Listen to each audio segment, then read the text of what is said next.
So to boys, for today, rainy day, we're be lowering another yung Vios Gen 3. So guys, fender gap check tayo. As you would notice, mababa na siya. Is using 205 40 45 17 RPF 1. Pero one finger gap na lang, kasi sabi niya dinala niya to dun sa nag-promong shop na hindi ko alam kung pinutol spring, mamaya makikita natin, or modified shock. One finger gap in driver's side, then right side medyo maluwag yung 1, alas 1.5, baka sa parking level lang. So ayan, fender gap pa rin natin kahit alam natin modified na. Then yung rear dos, yung kabila, ayan, masikip yung dos, so 1.5. Okay, so machecheck natin kung pinuto lang mga springs nito.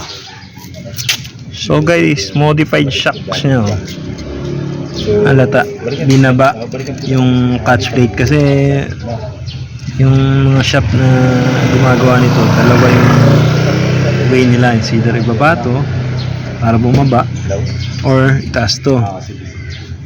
Sige, tawag ko sa'yo. Yan.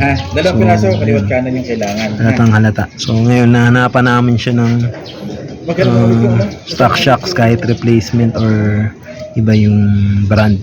Kasi pag kinabitan natin to ng lowering spring, binaba na siya ng halos 2 fingers. Currently ngayon nasa 1 finger na lang siya. Yung sa stock shocks, 1 finger din yung lowering. So sobrang baba na, baka mag zero gap or negative gap, hindi na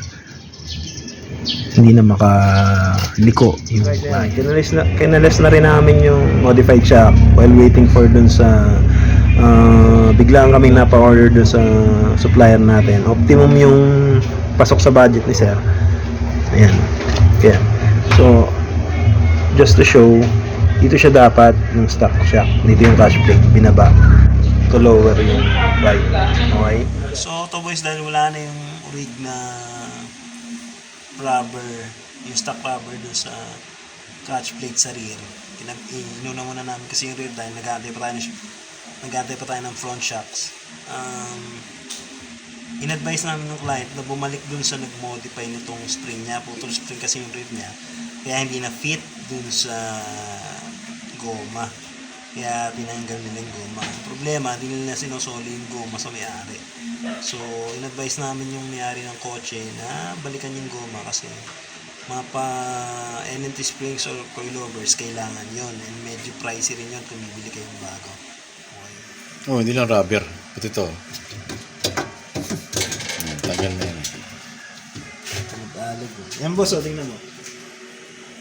Babs, galawin mo ulit. Yan. Tagalin ko na po. Diba? Tagal ka agad. Dapat dumating na yung shock natin. Optimum. Kinakabit na. Ito.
So guys, na-install na natin using Optimum na brand new shocks.